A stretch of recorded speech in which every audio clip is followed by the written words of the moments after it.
प्रदेश अध्यक्ष श्री रामविलास शर्मा जी, पूर्व मंत्री श्री खेमाराम मेघवाल जी, पूर्व प्रधान श्री संतोष तालड़िया जी, पूर्व चेयरमैन श्री शिव भगवान कंबा जी, भागीरथ सिंह राठौर जी, बजरंग गुजर जी, हिम्मत सिंह राठौर जी, जगजीत सिंह जी, सिंहनाथ आश्रम के पूज्य महंत योगी चेतन नाथ जी, पूज्य संत जन और रतनगढ़ के मेरे सभी उपस्थित भाइयों और बहनों, 5 वर्ष पहले मैं आपके पास आया था और भाइयों बहनों तब भी मैंने आपसे अपील की थी और मेरी अपील थी कि श्री अविनेश महर्षि जी को आप चुनाव जिता करके भेजिए। अगर राजस्थान में डबल इंजन की सरकार बनती है तो भाइयों बहनों हम राजस्थान के विकास में योगदान देंगे, अन्यथा केंद्र की सरकार और उत्तर प्रदेश सरकार आपकी भावनाओं के साथ, सम्मान के साथ कार्य करेगी। भाइयों बहनों 5 वर्ष पहले कही गई बातों को ही आगे बढ़ाने के लिए आज मैं आपके पास आया हूं। ये श्री अविनेश महर्षि जी का ही स्नेह है कि मुझे यहां पर फिर से आने का अवसर प्राप्त हो पाया है।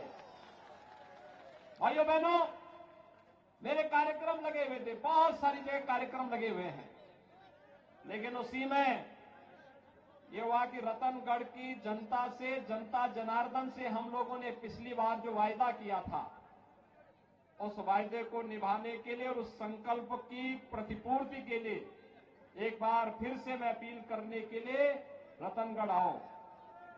रतनगढ़ का गोरखपुर से और उत्तर प्रदेश से बहुत अभिन्न संबंध है और भाइयों बहनों उसी परंपरा को आगे बढ़ाने के लिए आज मैं आपके पास आया हूं। पिछले 5 वर्ष में राजस्थान में जो कुछ हुआ भाइयों बहनों ये पीड़ादायक है।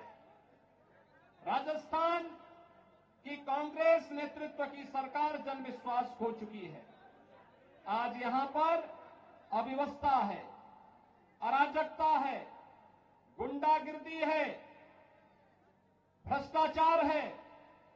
राजस्थान जो वीर और वीरांगनाओं की भूमि है, अपने शौर्य और पराक्रम के लिए जानी जाती है, अपनी भक्ति और शक्ति के लिए और अपने आतिथ्य सत्कार के लिए जानी जाती है, आज उस राजस्थान की धरती, राजस्थान के अंदर कांग्रेस नेतृत्व की सरकार की भ्रष्टाचार और अराजकता के कारण करा रही है, पीड़ा में है। इस पीड़ा से उभारने के लिए डबल इंजन की सरकार विधानसभा चुनाव में आपका एक बार फिर से आह्वान करने के लिए आपके पास आई है। भाइयों बहनों हम सब जानते हैं एक और भारत, नया भारत प्रधानमंत्री मोदी जी के नेतृत्व में बन रहा है। ये नया भारत दुनिया में सम्मान बढ़ रहा है। प्रधानमंत्री मोदी जी दुनिया में जहां कहीं जाते हैं, आज हम सब जानते हैं वहां पर पूरी दुनिया पलक पावड़े बिछा करके प्रधानमंत्री मोदी जी का अभिनंदन करती है, उनका स्वागत करती है।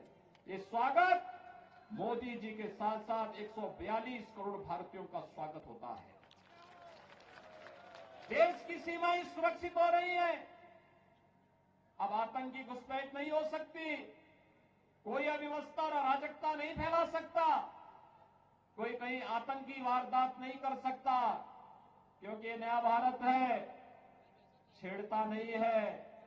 लेकिन अगर कोई छेड़ता है तो उसको छोड़ता भी नहीं है। ये नया भारत है और इसी नए भारत का एहसास कराने के लिए भाइयों बहनों आपका तो मैं अभिनंदन करूंगा कि आपने यहां से महर्षि जी को चुनाव जिता करके भेजा। लेकिन भाइयों बहनों अगर पूरे राजस्थान में जनादेश मिला होता तो ये पीड़ा नहीं होती। आज राजस्थान कहां जा रहा है?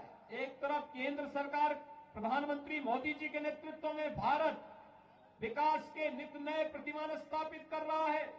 Highway, railway, metro, rapid rail, airport, AIIMS, one district one medical college, IIT, IIM, हर घर नल की योजना, ये सब योजनाएं प्रभावी ढंग से लागू हो रही हैं।